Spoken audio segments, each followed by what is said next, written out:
Hello மக்களே, எல்லாரும் எப்படி இருக்கீங்க? நான் வந்து டோக்கியோ யோதோகாவா ப்ரிஃபெக்சரில் வந்து வாழ்ந்துட்டு இருக்கிறேன். என்னோட வீட்டில் தான் இப்போ இன்றைக்கி வந்து கோஜி ஒர்க், அதாவது கன்ஸ்ட்ரக்ஷன் ஒர்க் வந்து போயிட்டுருக்குது. என்ன பண்ணிட்டு இருக்காங்க அப்படின்னா, சோலார் பேனல் வந்து இன்ஸ்டாலேஷன் பண்ணுறேன். அதுக்கடுத்து வந்து பார்த்தீங்கன்னா, நம்ம solar panel on grid, of grid அப்படின்னு சொல்லுவாங்க இல்லைங்களா நம்ம ஊரில். ஸோ நான் வந்து பார்த்தீங்கன்னா, ஆன் கிரிட் வந்து பண்ணுறேன். ஆனால் வந்து பார்த்தீங்கன்னா, நம்மளுக்கு பேட்டரியும் இருக்கும், ஆன் கிரிட்லையும் நம்ம வந்து பண்ண முடியும். அந்த மாதிரியான ஒரு செட்டப்பு. அதுக்கடுத்து வந்து பார்த்தீங்கன்னா, V2H அப்படின்னு சொல்லுவாங்க. நான் வந்து எலக்ட்ரிக் வாகனம் வச்சிருக்கேன். நிறைய பேருக்கு வந்து தெரிஞ்சிருக்கும். ஸோ அந்த எலக்ட்ரிக் வாகனத்துக்கு எனக்கு வெஹிக்கிள் டு ஹோம் அப்படின்னு சொல்லுவாங்க. காலையில் 9 மணிக்கு வேலை அப்படின்னா, இப்போ வந்து பார்த்தீங்கன்னா மணி கரெக்டாக 8:53 ஆகுது. வந்து பார்த்தீங்கன்னா கரெக்டாக நின்ட்டாங்க ஆளுங்க. ஸோ வேலை வந்து இன்றைக்கி ஆரம்பிக்க போகிறாங்க. Solar panel. சரி வாங்க. இன்னும் வந்து நம்மளுக்கு பெல் அடிக்காமல் இருக்காங்க. ஏன்னா 9 மணிக்கு தான் இறங்கி பெல் அடிப்பாங்க. ஆனால் வண்டி வந்து நின்றுச்சு பார்த்தீங்களா, இங்கே 9 மணி கரெக்டாக வந்து பெல் அடிப்பானுங்க. ஏன்னா டைம் தானே வேலை பார்க்கணுன்னா. நம்ம வீட்டில் இன்றைக்கி வேலை வந்து ஆரம்பிக்க போகுதுங்க.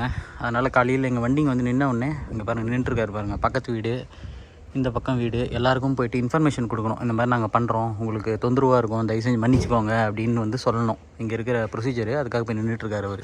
நம்மளுக்கு எல்லா சாமானும் வந்து பார்த்திங்க அப்படின்னா வந்து இறங்கியிருக்குதுங்க. இப்போ இங்கே பார்த்தீங்கன்னா இதுதான் வந்து V2H. நம்ம காருக்கு வந்து நம்ம சார்ஜ் போட போகிறோம் இல்லைங்களா. ஸோ வெஹிக்கிள்லேருந்து நம்ம பவர் எடுத்துகிட்டு போகிறதுக்கான மிஷினரி வந்து பார்த்திங்கன்னா இந்த ஒரு மிஷின் இருக்குது.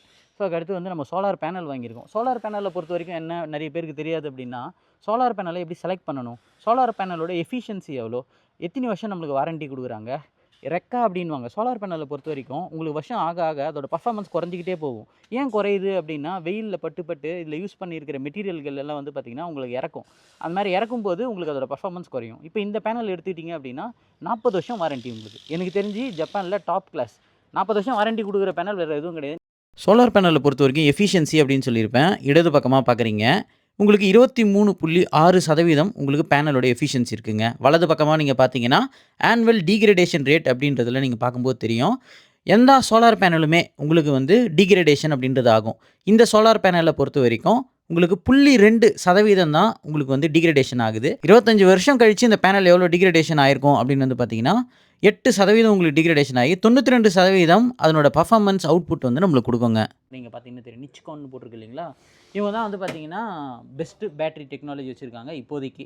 ஸோ இந்த ஒரு பேட்டரியோட கெப்பாசிட்டி எவ்வளோ அப்படின்னு நம்ம பார்த்தோம்னா, இங்கே பார்த்தீங்கன்னா உங்களுக்கு தெரியும், உங்களுக்கு 7.48 கிலோவாட்டு. நம்ம வந்து பார்த்திங்கன்னா இந்த மாதிரி 2 போடுறோம். இந்த 2 இருக்குது பாருங்கள்.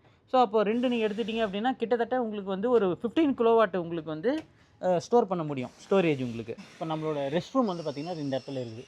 இப்போ மேலே அங்கே பார்த்தீங்கன்னா ஒரு ஹோல்ஸ் போட்டிருக்காங்க பார்த்தீங்களா. இப்போ என்ன பண்ணுவாங்கன்னா சோலார் பேனல்லேருந்து வரக்கூடிய இது இங்கே போட்டு ரூட்டிங் போட்டுன்னு இருக்கிறார் பாருங்கள். இப்போ இந்த ரூட்டிங் மேலே போட்டுன்னு இருக்கார் பாருங்கள். இங்கேருந்து எடுத்துன்னு வந்து அந்த ஹோல்ஸ் வழியாக மேலேருந்து வரக்கூடிய பவர் வந்து சப்ளை வந்து உள்ளுக்குள்ளே வரும். உள்ளே வந்து நம்ம மீட்டர் போர்ட்லேருந்து ஆன் கிரிட்டுக்கு வந்து போகும். அதாவது ஃபஸ்ட்டு நம்மளுக்கு பேட்டரியிலையும் ஸ்டோர் ஆகும். பேட்டரியில் ஸ்டோர் ஆகி மிச்சம் இருக்கிறது வந்து பார்த்திங்கன்னா பை தென் அப்படின்வாங்க. ஆன் கிரிட்டுக்கு வந்து நம்ம வந்து சேல்ஸ் பண்ணுறோம். இப்போ நான் உங்களுக்கு ஆன் கிரிட்டுன்னு சொன்னேன். நம்மளுக்கு டோக்கியோ எலக்ட்ரிக் எவ்வளோக்கு விற்கிறாங்க அப்படின்னு பார்த்தீங்கன்னா, இப்போ எங்கள் வீட்டில் எடுத்துக்கிட்டிங்கன்னா 300 கிலோவாட்டு மேலே தான் நாங்கள் அதிகமாக பயன்படுத்துகிறோம். அப்படி இருக்கும்போது எங்களுக்கு 40.49 ஜப்பானிய எண்ணு 300 கிலோவாட்டுக்கு மேலே நாங்கள் பயன்படுத்தும் போது எங்களுக்கு ஏற்படக்கூடிய சார்ஜஸ்ஸு. இதே டோக்கியோ எலக்ட்ரிக் நம்மகிட்ட எவ்வளோக்கு வாங்குறாங்க அப்படின்னு பார்த்தீங்கன்னா 10 வருஷத்துக்கு ஃபிக்ஸ்டு ரேட் அப்படின்னு வச்சுருக்காங்க. 2024 நிலவர பிரகாரம் 10 கிலோவாட்டுக்கு கீழே இருக்கிற சிஸ்டமாக இருந்தது அப்படின்னா, இப்போ என் வீட்டில் எடுத்துக்கிட்டிங்கன்னா 4.4 கிலோவாட்டு. அப்போனா 1 கிலோவாட்டை 16 ஜப்பானிய எண்ணுக்கு வந்து நம்மகிட்டேருந்து வாங்குறாங்க. இதனால தான் நான் சொல்கிறேன், நீங்கள் விற்கிறத விட நம்ம வீட்டுக்கு எந்த அளவுக்கு நம்ம உற்பத்தி பண்ணுற இந்த ஒரு மின்சாரத்தை பயன்படுத்திக்கிறோம் அப்படின்றது தான் நம்மளோட திறமை. ஸோ இங்கே பாருங்கள், இந்த மாதிரி நீங்கள் ஃபிக்ஸ் பண்ணிட்டீங்க அப்படின்னா உங்களுக்கு இந்த பபுள் மூலியமாக தெரியும் உங்களுக்கு ஸ்ட்ரைட்னஸ் இருக்கா இல்லையான்னு சொல்லிட்டு. நீங்கள் யாரையும் ஏன்பா இந்த பைப் வந்து ஸ்ட்ரைட்டாக இருக்காப்பா கண்ணில் பார்த்து சொல்லுப்பா அப்படின்லாம் சொல்ல தேவையில்ல. கிளியராக இதை பார்த்து தெரிஞ்சுக்கலாம். இங்கே பாருங்கள், அழகாக இதிலே பார்த்து தெரிஞ்சிக்க முடியும். நம்ம வீட்டுக்கு வேலை பார்க்குறவங்க 2 டீமாக பிரிஞ்சு வேலை பார்த்துட்ருக்காங்க. ஒருத்தவங்க வந்து V2Hக்கு தனி ஆள். இது வந்து பார்த்திங்கன்னா நம்ம சோலார் பேனல்லேருந்து இப்போ ரூட்டிங் வருது பார்த்திங்களா, ரூட்டிங் எடுத்துகிட்டு வந்து அது உள்ளே போடுறதுக்கு மட்டும் வந்து பார்த்திங்கன்னா தனி ஆள். ஸோ 2 பேரும் தனித்தனியாக இருக்காங்க. ஸோ இது வந்து பார்த்திங்கன்னா யூஸ் பண்ணுற கேபிள் வந்து 8 மில்லிமீட்டர் ஸ்கொயர். ஸோ இந்த ஒரு கேபிள் தான் வந்து பயன்படுத்துகிறாங்க இப்போது. ஸோ நம்ம வீட்டில் ஒயரிங் வந்து பார்த்திங்கன்னா இப்போ பண்ணிகிட்ருக்காங்க. இது வந்து நம்மளோட மெயின் ஒயரிங்கு. ஸோ இதுதான் இது வரைக்கும் இருந்தது. இப்போ என்ன பண்ணுறாங்க அப்படின்னா, இப்போ இது வந்து நம்ம சோலார் பேனல்லேருந்து வருது இல்லைங்களா உங்களுக்கு கரண்ட்டு. இப்போ இதுக்கு வரும். இதிலேருந்து வந்து பார்த்திங்க அப்படின்னா உங்களுக்கு எக்ஸஸ் ஆகிற கரண்ட் வந்து பார்த்திங்கன்னா இப்போ இதிலேருந்து நம்மளுக்கு பேட்டரியில் போய் கொஞ்சம் ஸ்டோர் ஆகும். ஸ்டோர் ஆகி எக்ஸஸ் ஆகிற கரண்ட் வந்து பார்த்திங்கன்னா இதுக்கு போகிற மாதிரி நமக்கு பைதன், அதாவது ஆன் கிரிட். ஸோ அந்த போல்ட் இருக்குது இல்லைங்களா, அந்த போல்ட்டோட ஹெட்டு ஃபுல்லாக உங்களுக்கு பேஸ்ட் வச்சிடறாங்க பாருங்கள். ஏன் அப்படின்னா ஒருவேளை தண்ணி போச்சு அப்படின்னா கூட உங்களுக்கு செவுத்து உள்ளே எங்கேயும் போயிடக்கூடாது அப்படின்றதுக்காக ஃபுல்லாக சீல் பண்ணுறாங்க. இப்போ இதுக்கு பேர் வந்து பார்த்தீங்கன்னா, உங்களுக்கு ட்ரைப்ரிட் சிஸ்டம் அப்படின்னு சொல்லுவாங்க. ட்ரைப்ரிட் சிஸ்டம்ன்றது என்னன்னா, இப்போ சோலார் பேனல்லேருந்து உங்களுக்கு டிசியா வரும். அது வந்து பார்த்தீங்கன்னா, இது ஏசியா கன்வெர்ட் பண்ணும். 100 வோல்ட்டுக்கு ஓகேங்களா? அதுக்கடுத்து இது என்ன பண்ணும்னா, இதிலிருந்து தான் உங்களுக்கு இப்போ நம்ம வீட்ல உங்களுக்கு மீட்டர் பாக்ஸ் இருக்கு இல்லைங்களா? அந்த ஃப்ளோர்ல 2nd ஃப்ளோர்ல மீட்டர் பாக்ஸ் வந்து பார்த்தீங்கன்னா, இதிலேருந்து தான் உங்களுக்கு ப்ராசஸ் ஆகி உங்களுக்கு கன்வெர்ட் ஆகும் அதுக்கு. ஓகேங்களா? அதுக்கப்புறம் என்ன பண்ணும்னா, இதிலிருந்து தான் உங்களுக்கு V2H நீங்க போட்டிருக்காங்க பாருங்க. இப்போ இந்த V2Hன்னா வெஹிக்கிள் டூ ஹோம்னு சொன்னேன் இல்லைங்களா? இப்போ இங்கேருந்து நம்மளுக்கு வெஹிக்கிளுக்கு வந்து இப்போ இதுக்கு பேர் தான் ட்ரைப்ரிட் சிஸ்டம் அப்படின்னு சொல்லுவாங்க. ட்ரைப்ரிட் சிஸ்டம்ன்றது என்ன அப்படின்னா, இப்போ நம்மளுக்கு சோலார் பேனல் இருக்கு இல்லைங்களா? சோலார் பேனல்லேருந்து வர பவரை டிசியா வரும். டிசியிலேருந்து ஏசியா கன்வெர்ட் பண்ணும். கன்வெர்ட் பண்ணி என்ன பண்ணுன்னா, இப்போ இதிலிருந்து உங்களுக்கு வந்து பார்த்தீங்கன்னா, மெயின்ஸ் இருக்குது பாருங்கள். நம்மளோட 2nd ஃப்ளோரில் மெயின்ஸ் இருக்குது இல்லைங்களா? அதுக்கு வந்து கரண்ட்டை வந்து சப்ளை பண்ணும். அதுக்கு அடுத்தது இதிலிருந்து உங்களுக்கு இந்த பேட்டரி இருக்குது பாருங்கள். பேட்டரியில் வந்து பவர் ஸ்டோரேஜ் பண்ணுறதுக்கு இதுதான் வந்து யூஸ் ஆகும். அதுக்கு அடுத்தது இங்கே V2Hன்னு இருக்குது பார்த்தீங்களா? வெஹிக்கிள் டு ஹோம்னு சொல்லிட்டு. ஸோ இந்த 3 வேலையும் இது பண்ணுறதுனால தான் இது வந்து ட்ரைப்ரிட் சிஸ்டம் அப்படின்னு சொல்லுவாங்க. இது வந்து நிச்சிகானோட இது. ஸோ இந்த ஒரு பேட்டரிக்கு வந்து நம்ம ஊர்லலாம் கேசிங் போடுவோம் இல்லைங்களா? அதே மாதிரி தான் இது வந்து கேசிங். இது வந்து பேட்டரி. இதை தூக்கி வந்து பார்த்திங்கன்னா அப்படியே உள்ளே வச்சு வெளியில் இன்னொரு பிளேட்டை போட்டு ஃபிக்ஸ் பண்ணிவிடுவாங்க. அவ்வளோதான் உங்களுக்கு. இதுக்கு வந்து பார்த்திங்கன்னா வாரண்ட்டி எடுத்துக்கிட்டிங்க அப்படின்னா குறைஞ்சது 15 வருஷம் நம்மளுக்கு வந்து வாரண்ட்டி கொடுக்குறாங்க. 15 வருஷத்தில் எனக்கு தெரிஞ்சு இப்போ இதெல்லாம் இருக்குது இல்லைங்களா? இதோட லைஃப் டைம் வந்து எனக்கு தெரிஞ்சு கிட்டத்தட்ட முடிஞ்சிடும். ஒரு சிலர் வீட்டில் வந்து 20 வருஷம் கூட இருக்குதுன்னு சொல்கிறாங்க. நம்ம வந்து ஒரு 15 வருஷம் அப்படின்னு நம்ம கால்குலேட் பண்ணிக்கலாம். ஸோ நம்ம வாங்கியிருக்கிற பேனல் வந்து பார்த்திங்கன்னா இந்த ஒரு பேனல் தாங்க. மேக்ஷியான் பேனல் அப்படின்னு சொல்லிட்டு இதோட சைஸு ஸ்பெக் என்ன அப்படின்றத உங்களுக்கு ஸ்க்ரீனில் கொடுக்குறேன். பார்த்து வந்து தெரிஞ்சுக்கோங்க. இதுதான் வந்து மொத்தமாக 11 பேனல் வாங்கியிருக்கோம் நம்ம. ஸோ நான் V2H அப்படின்னு சொன்னேன் இல்லைங்களா? இப்போ V2Hோட ஸ்டாண்டு வந்து பார்த்திங்கன்னா இந்த மாதிரி ஸ்டாண்ட் நம்மளுக்கு நம்மளுக்கு ப்ளக்கோடு வந்துடும் நம்மளுக்கு. ஸோ இதில் நிறைய ஆப்ஷன் இருக்குது. அது என்ன ஏது அப்படின்றத நம்ம அப்புறம் பார்க்கலாம். இந்த ஒரு நிச்சிகான் பேட்டரி இருக்குது இல்லைங்களா? இப்போ இந்த பேட்டரியை பொசிஷன் பண்ணுறதுக்குமே இங்கே ரெகுலேஷன் வந்து கொடுத்துருக்காங்க. ஸோ நம்ம செவுத்துலேருந்து நம்ம பேட்டரி எவ்வளோ தூரம் தள்ளி வைக்கணும், இப்போ இந்த ஒரு வால்லேருந்து எவ்வளோ தூரம் தள்ளி வைக்கணும். ஏன்னா இதுக்கு வந்து பார்த்திங்கன்னா உங்களுக்கு சுற்றி காற்றோட்டம் உங்களுக்கு இருக்கணும். நீங்கள் ஒரு பக்கமாக அணைச்சி வச்சிட்டிங்கன்னா காற்றோட்டம் இருக்காது. பேட்டரின்றது உங்களுக்கு தெர்மல் உங்களுக்கு வந்து பார்த்திங்கன்னா ஹீட் ஆகும் இல்லைங்களா? ஸோ அதனால் இந்த ஸ்பேஸ் வந்து ரொம்ப கன்ஸ்ட்ரைனாக வந்து பார்க்குறாங்க. அது மட்டும் இல்லாமல் இப்போ இந்த பேட்டரி வச்சுருக்காங்க. இந்த பேட்டரிக்கு இடையிலையுமே உங்களுக்கு வந்து பார்த்திங்கன்னா எவ்வளோ மில்லிமீட்டர் வைக்கணும், 500 மில்லிமீட்டர் வைக்கணும் அப்படின்னு சொல்லிட்டு பார்த்திங்கன்னா ரெகுலேஷன் வச்சுருக்காங்க. அதுக்கேற்ற மாதிரி தான் இந்த பேட்டரியை இங்கேயும் பொசிஷன் பண்ணுறாங்க. இப்போ இது மவுண்டிங் வந்து பார்த்திங்க அப்படின்னா டேரெக்டாக நீங்கள் வந்து தரையில் வைக்க முடியாது. அதுக்காக என்ன பண்ணுறாங்கன்னா இந்த மாதிரி ஒரு கான்கிரீட் பேஸ் நான் உங்களுக்கு பலமுறை காட்டியிருப்பேன். இப்போ நம்மளுடைய இந்த செவுரு டிஸ்டன்ஸுக்கு ஏற்ற மாதிரியான பேஸ் உங்களுக்கு நிறைய இருக்குது. இதெல்லாம் வந்து பார்த்திங்கன்னா ஸ்டாண்டர்டாகவே இருக்கும். பார்த்திங்கன்னா கரெக்டாக நெக் டு நெக்காக இருக்குது பார்த்தீங்களா? இது மேலே அழகாக உங்களுக்கு இந்த மாதிரி போல்ட்டு போட்டு ஃபிக்ஸ் பண்ணிடுறாங்க பேட்டரியை. ஸோ இந்த ஒரு லேடர் வந்து பார்த்திங்கன்னா கீழே உங்களுக்கு மோட்டர் ஃபிக்ஸ் பண்ணியிருக்காங்க. பேனல் எப்படி அப்படியே மேலே ஏறுதுன்னு பாருங்கள். உங்களுக்கு மேலே வந்து ஒரு ஒயர் மாதிரி இருக்குது பாருங்கள். அவர் வந்து ரிமோட்டை கையில் வச்சுருக்காரு. அந்த ரிமோட்டை வச்சுக்கிட்டே அப்படியே ஏற்றுறாங்க பேனலை. இந்த மொத்த ஒயரிங்கை வந்து பார்த்திங்கன்னா ஒரே ஆள் தாங்க பண்ணிகிட்ருக்கிறாரு. சோலார் பேனல்லேருந்து கீழே பண்ணிகிட்டு இருக்கிறாரு, மேலேயும் ஒரே ஆள் தான் பண்ணுறாரு. மக்களே முதல்ல என் வீட்டுக்கு மேலே வந்து பார்க்குறேன். ரொம்ப பயமாக தான் இருக்குதுங்க பாருங்கள். நான் எங்கே உட்காந்துருக்கேன்னு சொல்லிட்டு. கீழேருந்து அவ்வளோ 3 ஃப்ளோர் தாண்டி நான் வந்து உட்காந்துருக்கிறேன். இங்கேருந்து வந்து பார்த்திங்கன்னா நல்ல ஒரு வியூவே தெரியுது. எல்லார் வீட்லேயும் வந்து பார்த்திங்கன்னா நிறைய சோலார் பேனல் போட்டிருக்கிறாங்க. ஸோ நம்ம வீட்டில் மட்டும்தான் வந்து பார்த்திங்கன்னா இது வந்து மேக்ஷியான் பேனல் போட்டது நம்ம மட்டும்தான் நினைக்கிறேன். மற்றவங்க யாரும் போடல. ஸோ இங்கே வந்து எப்படி இந்த எத்தனை பேனல் வைக்க முடியும் அப்படின்றது வந்து பார்த்திங்கன்னா நம்ம இந்த வீட்டோடைய லொக்கேஷன் நம்ம கொடுத்துட்டு ஒரு சில இன்ஃபர்மேஷன் நம்ம கொடுத்தாலே போதுங்க. இந்த கம்பெனிக்காரங்க இருக்காங்க இல்லைங்களா? அவங்க வந்து இந்த வீட்டினுடைய மொத்த மேப்பையுமே வாங்கிக்கிறாங்க, மொத்த ஸ்கெட்சையும் வாங்கிக்கிறாங்க. அந்த ஸ்கெட்சை வச்சு அவங்களுக்கு தெரியுது, ஓகே இதில் ஃப்ளோரில் வந்து இத்தனை பேனல் நம்ம வைக்க முடியும் அப்படின்னு சொல்லிட்டு. அப்படி தான் வந்து பார்த்திங்கன்னா மேக்ஸிமம் நம்ம எத்தனை பேனல் வைக்க முடியுமோ அத்தனை பேனல் வைங்க அப்படின்னு சொன்னேன். ஏன்னா ஹையர் எஃபிஷியன்சி, அதாவது அதிகப்படியான பவர் ஜென்ரேட் பண்ணுறது உங்களுக்கு எதுன்னு பார்த்தீங்கன்னா இப்போ இங்கே பாருங்கள், சூரிய வெளிச்சம் எப்படி வருது அப்படின்றத பொறுத்து தான். இப்போது நம்மளுக்கு சூரிய வெளிச்சம் வந்து பார்த்திங்கன்னா இப்படி வருது, இப்படி இருந்து இப்படி மறைகிறதுனால நம்மளுக்கு வந்து பார்த்திங்கன்னா இந்த இடத்துல நல்ல ஒரு வெளிச்சம் இருக்கும். இப்போ இதனால் இந்த பேனல்லேருந்து அதிகமாக உங்களுக்கு பவர் ஜென்ரேட் ஆகும். இப்போ நீங்கள் அங்கே பாருங்கள், அந்த பக்கம் ஃப்ளோரில் இப்போ இந்த டேப்பரில் வச்சுருக்கிறது நல்லா ஜென்ரேட் ஆகும், அந்த டேப்பரில் வச்சுருக்கிறது எஃபிஷியன்சி உங்களுக்கு கம்மியாகும். ஏன்னா சூரிய வெளிச்சம் டைரெக்டாக உங்களுக்கு இப்படி படாது. அதனால் சூரிய வெளிச்சம் எங்கே இருக்குதோ அந்த பக்கம் தான் நீங்கள் வைக்க முடியும் அப்படின்னு சொன்னாங்க. நான் என்ன சொன்னேன்னா, பரவாயில்ல சூரிய வெளிச்சம் படாத இடத்துல வச்சா கூட உங்களுக்கு வந்து எஃபிஷியன்சி கம்மியாகுமே கண்டி சுத்தமாக ஜெனரேட்டே ஆகாது அப்படின்னு வந்து கிடையாது. காலையில் சூரிய உதயம் இப்படியாகி வரும்போது உங்களுக்கு அந்த பேனல்லையும் உங்களுக்கு ஜென்ரேட் ஆகும். நார்மலாக இப்போ இந்த வெளிச்சம் இருக்குது பார்த்தீங்களா, இதுலேயுமே ஜென்ரேட் ஆகும். ஆனால் எஃபிஷியன்சி அதிகமாக இருக்கும், அதில் வந்து கம்மியாக இருக்கும். வீட்டோட ரூஃபில் உட்காந்துருக்கும். இந்த ரூஃப் வந்து பார்த்திங்கன்னா நல்லா ஸ்ட்ராங்கான ஒரு மெட்டீரியல் போட்டிருக்கிறதுனால இப்போ நீங்கள் நடந்தாலும் வந்து பார்த்திங்கன்னா உங்களுக்கு அவ்வளோ சீக்கிரத்தில் வந்து உடையவே இது. இப்போ இவங்க என்ன பண்ணியிருக்காங்க அப்படின்னா, ஃபஸ்ட்டு வந்து ஒரு ஹோல்ஸ் வந்து போட்டு, அப்புறம் அந்த ஹோல்ஸ் போட்டோம்னா நம்மளுக்கு அதில் தூசி இருக்கும் இல்லைங்களா, அதை ஃபுல்லாக ப்ளோயர் போட்டு எடுத்துருவாங்க.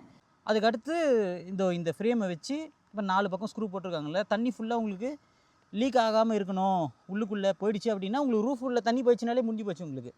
அதனால் இது ரொம்ப ஒரு சென்சிட்டிவான ஒரு டாப்பிக்கு. நம்ம ரூஃபில் வந்து இந்த ஏர் வெண்ட் மாதிரி வச்சுருக்காங்க இல்லைங்களா, இது எதுக்குன்னா இப்போ நம்ம இது கீழே இருக்குது பாருங்கள், இப்போ இது நம்ம டேப்பர் இருக்குது இல்லைங்களா, டேப்பர் இருக்கிறதுனால நம்மளுக்கு கீழே ஃப்ளாட்டாக போட்டிருப்பாங்க. அப்போ கேப் இருக்கும் இல்லையா, அந்த ஃப்ளாட்டுக்கும் அந்த டேப்பருக்கும் இடையில கேப் இருக்கும் இல்லைங்களா, அதில் இடங்கு காற்று வந்து சுழற்சி இருக்கணும் அப்படின்றதுக்காக இந்த மாதிரி வந்து கொடுப்பாங்க. இது வழியாக உங்களுக்கு காற்று சுழற்சி வருமே கண்டி தண்ணி போகாது, அதுக்கேற்ற மாதிரி இது டிசைன் பண்ணியிருக்காங்க.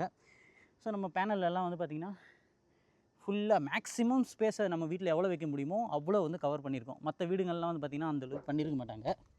இப்போ நம்ம வீட்டில் எடுத்துக்கிட்டிங்கன்னா நிறைய போட்டிருக்கோம். ஸோ நம்ம வீட்டில் மேக்ஸிமம் ஸ்பேஸ் நம்ம எவ்வளோ யூட்டிலைஸ் பண்ண முடியுமோ அந்த அளவுக்கு நான் யூட்டிலைஸ் பண்ணியிருக்கேன். எனக்கு நடந்து வரதுக்கே பயமாக இருக்குது இதில். ஸோ நம்மளோட பால்கனி வந்து பார்த்திங்கன்னா அது இங்கேருந்து இப்படி பார்த்திங்கன்னா இதான் பால்கனி.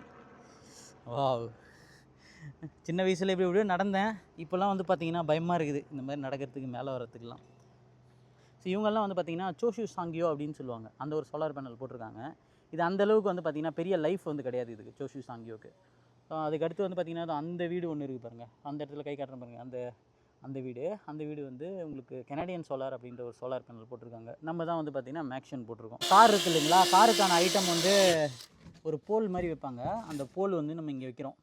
ஏன் இங்கே வைக்கிறேன் அப்படின்னா அதுவுமே கொஞ்சம் யோசிச்சு தான் வச்சேன். ஏன்னா இப்போ உதாரணத்துக்கு நம்ம இந்த இடத்துல வைக்கிறோன்னு வச்சுக்கலாமே, இப்போ கார் வந்து பார்த்திங்கன்னா இப்போ இந்த இடத்துல இருந்து வந்து திரும்புகிறோம் அப்படின்ற பட்சத்தில் இப்போ இந்த இடத்துல இருந்ததுன்னா உங்களுக்கு இதனால் ரொம்ப பிரச்சனை வரும். அதனால் முடிஞ்ச வரைக்கும் அதை தள்ளி வைக்கலாம் அப்படின்னு சொல்லி தள்ளி வச்சேன்.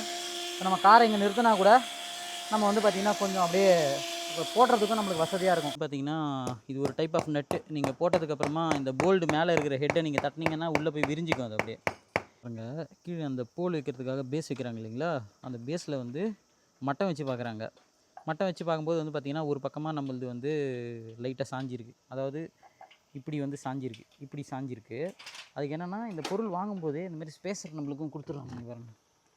ஸோ இந்த மாதிரி ஸ்பேசர் நம்மக்கிட்ட இருக்கும். இந்த ஸ்பேசரை நம்ம வச்சு நம்ம எந்த பக்கம் எப்படி வேணுமோ அப்படி நம்ம வந்து மாற்றிக்கலாம். அதுதான் வந்து கீழ் பக்கமாக வச்சு இப்போ மட்டம் வந்து பார்த்திங்கன்னா இப்போ சென்டராக இருக்குது பாருங்கள் உங்களுக்கு மட்டம். もしかしたらこれ小さいっていうのがあれですか? なるほどなるほど。இப்போ வந்து பார்த்திங்கன்னா நம்ம பேனல் எல்லாம் வந்து செட் பண்ணியாச்சுங்க. இப்போ நம்மளுக்கு பவர் வந்து ஜென்ரேட் ஆகிட்டு இருக்குது. ஒரே வோல்ட்டுですか? 206.4 வோல்ட். இது வந்து பார்த்திங்கன்னா 206.4 வோல்ட் வந்து இப்போ ஜென்ரேட் ஆகின்னு இருக்குது. இப்போ இந்த இடத்துல வந்து பார்த்திங்கன்னா ஒரே ஒரு பேனல் மட்டும் தனியாக வச்சுருக்கோம். மற்ற 3 இடம் வந்து பார்த்திங்கன்னா 4 பேனலாக வச்சுருக்கிறதுனால உங்களுக்கு வந்து ஜென்ரேஷனும் ஜாஸ்தி. இது ஒன்று மட்டும் வந்து பார்த்திங்கன்னா முன்பக்கத்தில் இருக்கிறதுனால இது கம்மியாக இருக்குது. இப்போ இதில் ஃபுல்லாக வந்து நம்மளுக்கு தெரியுது பாருங்கள் எவ்வளோ வந்து ஜென்ரேட் ஆகுது பவர் அப்படின்னு சொல்லிட்டு. இப்போ பாருங்கள் நம்ம வீட்டில் இருக்கக்கூடிய சோலார் பேனலு மேக்ஸிமம் கெப்பாசிட்டியில் ஒர்க் ஆகிட்டு இருக்குதுங்க. நல்ல ஒரு வெளிச்சம் இருக்குதுங்க. இப்போ தான் இங்கே பார்த்தீங்கன்னா உங்களுக்கு தெரியும் வெளிச்சம் நல்லா இருக்கிறது. இப்போ நல்ல வெளிச்சம் இருக்கிறதுனால இப்போ நம்ம வீட்டுக்கு போட்டிருக்கிற சோலார் பேனலோட மொத்த கெப்பாசிட்டி வந்து பார்த்திங்கன்னா 4.4 கிலோவாட்டுங்க. இப்போ கொஞ்சம் உங்களுக்கு மேகங்கள் வந்து மறைஞ்சு போகிறதுனால உங்களுக்கு ஏற்றம் இறக்கமாக இருக்கிறத உங்களால் வந்து பார்க்க முடியும். நம்ம வீட்டில் V2H பார்த்திங்க அப்படின்னா கிட்டத்தட்ட இன்ஸ்டாலேஷன் முடிஞ்சிச்சு. உள்ளுக்குள்ளே எப்படி இருக்குது அப்படின்றது உங்களுக்கு காட்டுறதுக்காக இதை பண்ணேன். நீங்கள் நார்மலாக சோலார் பேனல் போடுறதுக்கும் நம்ம V2Hோடு இருக்கக்கூடிய இந்த ட்ரைப்ரேட் சிஸ்டம் போடுறதுக்கும் உங்களுக்கு சப்சிடி வந்து பார்த்திங்கன்னா ரொம்ப அதிகமாக கொடுக்குறாங்க. ஏன்னா டோக்கியோவை பொறுத்த வரைக்கும் இந்த எலக்ட்ரிக் வாகனங்களை ஊக்குவிக்கணும். நாளைக்கு எதனா பேரிடர் வந்தது அப்படின்னா மக்களுக்கு வந்து இந்த எலக்ட்ரிக் வாகனங்கள் உபயோகரமாக இருக்கும். வீட்டுக்கும் இதிலிருந்தே நம்ம பவரை எடுத்து காரில் இருக்கிற பவரை நம்ம வீட்டுக்கு பயன்படுத்திக்கலாம் அப்படின்றதுனால அதிகப்படியான சப்சிடி கொடுக்குறாங்க. ஓவராலாக எவ்வளோ சப்சிடி கொடுத்தாங்கன்றதை நம்ம கடைசியில் பார்க்கலாம். ஸோ இப்போ ஒயரிங் எல்லாம் வந்து பார்த்திங்கன்னா இங்கே வேலை முடிஞ்சிச்சுங்க. இப்போ நம்ம இதை ஆன் பண்ணோம் அப்படின்னா இப்போ மேலே வேலை பார்த்துட்டு இருக்கிறாரு. இப்போ நம்ம எவ்வளோ பவர் ஜென்ரேட் ஆகிருக்கு அப்படின்னு நம்ம டிஜிட்டல் மீட்டரில் பார்த்துக்கலாம். இது எல்லாமே உங்களுக்கு வந்து இன்டர்நெட் மூலிமா கனெக்ட் ஆகிருக்கிறதுனால நீங்கள் எப்போ இதை வந்து எப்படி மாற்றணும் அப்படின்றது எல்லா ஆப்ஷனுமே உங்களுக்கு ஆன்லைன்லேயே வந்து கொடுத்துருக்காங்க. எல்லாமே ஆப் மூலியமாகவே நம்ம இதை கண்ட்ரோல் பண்ணிக்கலாம். ஸோ ஃபைனலாக இந்த உயிர் காக்கும் கருவியை வந்து இன்ஸ்டால் பண்ணியாச்சுங்க. ஏன்ப்பா உயிர் காக்கும் கருவி அப்படி சொல்கிற அப்படின்னா, இப்போ உதாரணத்துக்கு ஒரு பெரிய நிலநடுக்கம் ஏற்படுது அப்படின்னா எனக்கு என்ன சொல்லியிருக்காங்கன்னா, டோக்கியோவில் இந்த கம்பெல்லாம் இருக்குது இல்லைங்களா, இதெல்லாம் வந்து உடையறதுக்கான வாய்ப்புகள் இருக்குது, அந்தளவு பெரிய நிலநடுக்கம் வரும் அப்படின்னு சொல்லிட்டு ஒரு சிமுலேஷன் வந்து சொல்லியிருக்காங்க. ஸோ இந்த மாதிரி கம்பம் ஃபுல்லாக உங்களுக்கு உடஞ்சிருச்சு அப்படின்னா உங்களுக்கு வந்து ஃபுல்லாக பவர் வந்து உங்களுக்கு கட் ஆகிடும் இல்லைங்களா. திருப்பி இது ரீஸ்டோர் பண்ணுறதுக்கு இவங்க அசியூம் பண்ணுறது கிட்டத்தட்ட வந்து ஒரு மாதம் கிட்ட ஆகலாம் அப்படின்னு வந்து சொல்கிறாங்க. ஸோ அந்த மாதிரியான சிச்சுவேஷனில் நம்ம வீட்டில் நம்மளுடைய அன்றாட வாழ்க்கையில் பாதிப்புகள் இல்லாமல் இருக்கணுன்றதுக்காக தான் நம்மளுக்கு அதிகமான சப்சிடி கொடுக்குறாங்க அரசாங்கம். ஸோ இதுக்கு தான் வந்து இந்த V2H நான் உயிர் காக்கும் கருவி அப்படின்னு சொன்னேன். இப்போ இதில் நம்ம என்ன பண்ண முடியும்னா, நான் ஆரம்பத்தில் சொன்ன மாதிரி நம்ம காரில் இருக்கக்கூடிய எனர்ஜியை பேட்டரியை நம்ம வந்து பார்த்திங்கன்னா பயன்படுத்தி நீங்கள் இது மூலிமா நீங்கள் வீட்டுக்கு வந்து பயன்படுத்திக்கலாம். என்னோட ஆட்கள் கிட்ட கேட்டேன், இந்த பேட்டரி வச்சுருக்காங்க இல்லைங்களா, கிட்டத்தட்ட 70 கிலோ ஒன்றும் சேர்த்து. என்னங்க யாருன்னா திருடின்னு போகிறதுக்கு வாய்ப்பு இருக்கான்னு கேட்டால் அவங்க என்ன சொல்கிறாங்க, இல்லைங்க இங்கே 70 கிலோ ஒரு ஆளால் எடுத்துன்னு போக முடியாது அப்படின்னு சொன்னாங்க. இங்கே இருக்கிற வேலைக்காரங்களை பொறுத்த வரைக்கும் ஃபினிஷிங்கில் நல்ல குவாலிட்டி. இங்கே பாருங்கள், கரெக்டாக எங்கெங்கெல்லாம் சீலண்ட் போடணுமோ அந்த இடத்துல சீலண்ட் போட்டு கரெக்டாக அவங்களுக்கு வந்து தண்ணியை உள்ளே போயிடக்கூடாது அப்படின்றதுக்காக பண்ணியிருக்காங்க. பாருங்கள், நம்ம V2H-க்கும் கரெக்டாக இங்கே சீலண்ட் போட்டு கொடுத்துட்டாங்க இல்லைங்களா, பார்க்குறதுக்கு நம்ம கிளியராக இருக்கும். நம்மளுக்கு இந்த V2H சிஸ்டம் எடுத்துட்டிங்க அப்படின்னா உங்களுக்கு 3 விதமான மோடு இருக்குங்க. ஒன்று வந்து நம்ம வீட்டுக்கு தேவையான கரண்ட் வந்து பேட்டரியில் ஸ்டோர் ஆகிடுச்சு, சோலார் பேனல்லேருந்து ஜென்ரேட் ஆகுறது. வீட்டுக்கு தேவையான கரண்ட்டு போக மிச்சம் வந்து பார்த்திங்கன்னா சர்ப்ளஸாக இருக்குது இல்லைங்களா, அதை வந்து நீங்கள் ஆட்டோமேட்டிக்காக வண்டிக்கு வந்து மூவ் பண்ணிக்கலாம். அதனால தான் வந்து பார்த்திங்கன்னா இங்கே வந்து ஆட்டோமேட்டிக் மோடு வந்து நம்மளுக்கு கொடுத்துருக்காங்க. இன்னொன்று வந்து பார்த்திங்க அப்படின்னா ஜூதன் மோடு அப்படின்னு சொல்லுவாங்க. அதில் வந்து 2 விதமான டைப் இருக்குதுங்க. ஒன்று வந்து 6 கிலோவாட் மோடு, இன்னொன்று வந்து 9.9 கிலோவாட் மோடு. இந்த 9.9 கிலோவாட் மோடு அப்படின்றது வந்து பார்த்திங்கன்னா எக்ஸ்பேண்டபிள் மோடு அப்படின்னு சொல்கிறாங்க. இந்த எக்ஸ்பேண்டபிள் மோடில் நம்ம ஆக்சுவலாக வண்டியை நம்ம சார்ஜிங் பண்ணும்போது 0 to 100% உங்களுக்கு வந்து 6 ஹவரில் வந்து நம்மளால் சார்ஜ் பண்ணிக்க முடியுது. இந்த காரினுடைய பேட்டரி வந்து BYD-யோட Atto 3 உங்களுக்கு 58 கிலோவாட் பேட்டரி வந்து நம்மளுக்கு கொடுத்துருக்குறாங்க. இதே வந்து உங்களுக்கு 6 கிலோவாட் மோடில் நீங்கள் சார்ஜ் பண்ணுறீங்க அப்படின்னா உங்களுக்கு எடுத்துக்கிற நேரம் வந்து 11லேருந்து 12 மணி நேரம் நம்மளுக்கு எடுத்துக்குதுங்க. இதே வந்து நம்ம வீட்டில் இருக்கக்கூடிய நார்மல் ப்ளக் பாயிண்ட் இருக்குது இல்லைங்களா, அது மூலிமா தான் நம்ம இது இல்லாத முன்னாடி சார்ஜ் பண்ணியிருந்தோம். அப்போ வந்து பார்த்திங்க அப்படின்னா கிட்டத்தட்ட 22 மணி நேரம் நம்மளுக்கு வந்து எடுத்துக்கும் 0 to 100 இந்த காரை ஃபுல்லாக சார்ஜ் பண்ணுறதுக்கு. ஃபைனலாக இந்த காணொலியோட கடைசி பகுதிக்கு வந்திருக்கோம். எவ்வளோ சப்சிடி கொடுத்தாங்க, என்ன மாதிரியான சீட்டிங் ஜப்பானில் நடக்குது அப்படின்றத பற்றி இந்த காணொலியில் தெளிவாக பார்த்துடலாம். ஃபஸ்ட்டு சீட்டிங் என்ன நடக்குது அப்படின்னு எடுத்துக்கிட்டிங்கன்னா, இப்போது டோக்கியோவில் எடுத்துக்கிட்டிங்க அப்படின்னா நிறைய பேர் தமிழ் ஆட்கள் உங்களுக்கு இன்ஸ்டாலேஷன் பண்ணியிருக்காங்க சோலார் பேனல். அதில் வந்து பார்த்திங்கன்னா ஒரு பர்டிகுலர் கம்பெனி வந்து என்ன பண்ணாங்க அப்படின்னா, இப்போ 40 லட்ச ரூபா உங்களுக்கு வந்து செலவாகுது சோலார் பேனலுக்கு அப்படின்னு வந்து பார்த்திங்கன்னா, அவங்க வந்து நான் 39 லட்ச ரூபாயை உங்களுக்கு வந்து நான் வாங்கி கொடுத்துட்றேன் அப்படின்னு வந்து சப்சிடி மூலிமா உங்களுக்கு வந்துருங்க அப்படின்னு சொல்லிட்டு ஒரு சிமுலேஷனில் நம்மளுக்கு வந்து ஒரு கணக்கு போட்டு கொடுத்துருவாங்க. சரி, நம்ம 40 லட்ச ரூபா இல்லை 39 லட்ச ரூபா வந்துச்சு அப்படின்னா நம்ம கையை விட்டு ஒரு 1 லட்ச ரூபா தான் நம்ம போட போகிறோம் அப்படின்னா, நம்ம ஊர் காசுக்கு எடுத்துக்கிட்டிங்கன்னா இன்னும் ஒரு 60,000 தானே ஆக போகுது அப்படின்னு எல்லாரும் மைண்டில் வச்சுக்கிட்டு தான் இன்ஸ்டலேஷனுக்காக அக்செப்ட் பண்ணுறாங்க. ஆனால் இந்த கம்பெனிகள் எப்படி சீட் பண்ணுறாங்க நம்ம ஆட்களை அப்படின்னு வந்து பார்த்திங்கன்னா, இப்போ உதாரணத்துக்கு நம்ம வீட்டில் ஒரு 10 கிலோவாட் பேட்டரி போட்டிருக்காங்கன்னு வச்சுக்கலாமே. அப்போ என்ன கணக்கில் என்ன காட்டுறதுன்னா, டோக்கியோக்கு அப்ளை பண்ணும்போது நம்ம அப்ளை பண்ண மாட்டோம் டைரெக்டாக. நம்மளுக்கு பதிலாக அந்த கம்பெனிங்க தான், சோலார் பேனல் இன்ஸ்டாலேஷன் கம்பெனிக்கு தான் வந்து அப்ளை பண்ணாங்க. அப்போ என்ன பண்ணுறாங்கன்னா, 10 கிலோவாட் பேட்டரியை போட்டு 15 கிலோவாட் பேட்டரி போட்டேன், சோலார் பேனல் வந்து 2 கிலோவாட் சோலார் பேனல் போட்டு 4 கிலோவாட் சோலார் பேனல் போட்டேன் அப்படின்னு சொல்லி பொய்யான கணக்கை கொடுத்து, அப்போது உங்களுக்கு மெட்டீரியலோட காஸ்ட்டை உங்களுக்கு மொத்தமாக இன்க்ரீஸ் பண்ணி அப்போது சப்சிடியும் இன்க்ரீஸ் பண்ணுறது. ஸோ இந்த மாதிரியான ஃபோர்ஜரி பண்ணி ஒரு சில பேர் வந்து பார்த்திங்கன்னா மாட்டிக்கிட்டாங்க. ஸோ இதனால் நம்ம ஆட்கள் இன்ஸ்டாலேஷன் பண்ணவங்களுக்கு டைரெக்டாகவே வந்து பாதிப்புகள் இருக்குது. ஸோ இந்த மாதிரி நிறைய சீட்டிங் பண்ணுறாங்கன்றதை நீங்கள் ஜப்பானில் இருக்கீங்க, டோக்கியோவில் இருக்கீங்க அப்படின்னா நீங்கள் இந்த மாதிரி அலர்ட்டாக இருங்க. நிறைய பேர் வந்து பார்த்திங்கன்னா மீக்கிற மாதிரி மீட்பாங்க.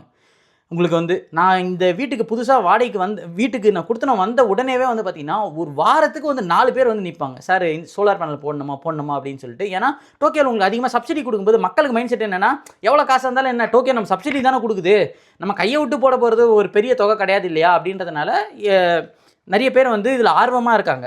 ஸோ அப்போ வந்து இந்த ஆர்வத்தை பயன்படுத்தி அதிகமான பணம் சம்பாதிக்கிற கம்பெனிகள்ன்றது இங்கேயுமே ஃப்ராடு ஃபோர்ஜரி பண்ணுற கம்பெனிகள் இருக்குது அப்படின்றத நீங்கள் தெளிவாக தெரிஞ்சுக்கோங்க. ஸோ அடுத்து வந்து பார்த்திங்கன்னா, நான் வந்து மேக்ஸிமம் சோலார் பேனல் போடணும், நிச்சிகான் பேட்டரி போடணும், இவ்வளோ கிலோவாட் சோலார் பேனலு இவ்வளோ கிலோவாட்டு பேட்டரி வேணும் அப்படின்னு நான் ரெக்வஸ்ட் கொடுக்குறேன்னா எனக்கு வர கொட்டேஷன் எப்படி தெரியுங்களா வரும்? இல்லை கனடியன் சோலார் பேனல்னு ஒன்று இருக்குது, அதுதான் வந்து மேக்ஸிமனோட பெஸ்ட்டாக இருக்கும், நீங்கள் அதை போடுங்க அப்படின்னு வந்து என்கிட்டயே வந்து சொல்லுவாங்க. நிச்சிகானோட பேட்டரி வேணாங்க, CLCன்னு சொல்லிட்டு ஒன்று இருக்குது, அதை போடுங்க அப்படின்னு வந்து என்கிட்டயே சொல்லுவாங்க. ஏங்க நான் கேட்ட கொட்டேஷனே இந்த ஒரு ரெக்குயர்மெண்ட்டுக்கு தான், இது கேட்ட மாதிரி கொட்டேஷன் எடுத்துகிட்டு வாங்க, இல்லைனா எடுத்துகிட்டு வராதிங்க அப்படின்னு சொல்லி நான் நிறைய பேரை திருப்பி அனுப்பிச்சேன். கடைசி வரைக்கும் பார்த்தீங்கன்னா 4-5 பேரை கான்டாக்ட் பண்ணி யாருமே நான் சொல்கிற அந்த ஒரு பேனலுக்கும் பேட்டரிக்குமான காம்பினேஷனில் எடுத்துகிட்டு கொடுக்கவே இல்லை. அப்புறமா நானாக வந்து டிஸ்கிரிப்ஷனில் கொடுத்துருக்கேன்னு சொன்னேன் பார்த்தீங்களா, அவரை தொடர்பு கொண்டு நான் அவர்கிட்ட நல்லா நெகோசியேஷன் பண்ணி நான் வந்து எனக்கு என்ன தேவையோ, நான் வந்து ஒரு மெக்கானிக்கல் இன்ஜினியர்ன்றதுனால நான் ஸ்பெசிஃபிகேஷன் தான் எனக்கு ரொம்ப முக்கியம். ஒரு பேனலுக்கும் இன்னொரு பேனலுக்கும் கம்பேரிசன் என்ன, நான் உங்களுக்கு ஆரம்பத்தில் சொல்லியிருப்பேன் டீக்ரேடேஷன்னா என்ன, பேனலோட எஃபிஷியன்சினா என்ன, பேட்டரியோட எஃபிஷியன்சினா என்ன, எவ்வளோ பவர் லாஸ் வந்து உங்களுக்கு வந்து ஆகுது அப்படின்ற விஷயங்கள் எல்லாம் தெரிஞ்சு நான் வந்து கஸ்டமைஸ் பண்ணுற காரணத்தினால நான் என்னென்னலாம் போட்டிருக்கேன் அப்படின்றத மாடல் நம்பர் கொண்டு டிஸ்கிரிப்ஷனில் கொடுக்குறேன், நீங்கள் போய் செக் பண்ணி பாருங்கள். இந்த மாதிரியான கொட்டேஷன் கொடுங்கன்னா யாரும் கொடுக்குறதில்ல. அதுக்கப்புறமா நான் ஒருத்தர் தொடர்பு கொண்டு அவர்கிட்ட வந்து கொட்டேஷனை வாங்கி நான் என்ன பண்ணேன்னா இன்ஸ்டாலேஷன் ஃபைனலாக முடித்தேங்க. ஸோ எனக்கு எவ்வளோ சப்சிடி எவ்வளோ கட்டினேன் அப்படின்னு வந்து பார்த்திங்கன்னா, நான் வந்து 46 லட்சம் ஜப்பானியன் வந்து நான் வந்து கட்டினேங்க. நான் உங்களுக்கு ஆரம்பத்திலே சொல்லியிருப்பேன், இருந்தாலும் ஒரு முறை சொல்கிறேன். 4.4 கிலோவாட்டு மேக்ஷன் சோலார் பேனல்ஸ் வந்து போட்டிருக்கிறோம். அப்புறம் வந்து நிச்சிகானுடைய பேட்டரி வந்து நம்ம பயன்படுத்தியிருக்கோம், கிட்டத்தட்ட 15 கிலோவாட் பேட்டரி. அதுக்கப்புறம் V2H ட்ரைப்ரிட் சிஸ்டம் வந்து நம்ம இன்ஸ்டாலேஷன் பண்ணியிருக்கோம். இதுக்கு தான் வந்து பார்த்திங்கன்னா நம்மளுக்கு 46 லட்சம் ஜப்பானியன் வந்து செலவாயிருக்கு வித் டேக்ஸோட சேர்த்து.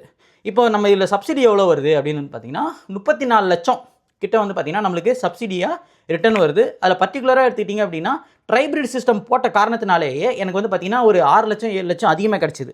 இல்லைனா அதை விட இன்னும் கம்மியாக தான் அந்த ஆயிருக்கும்.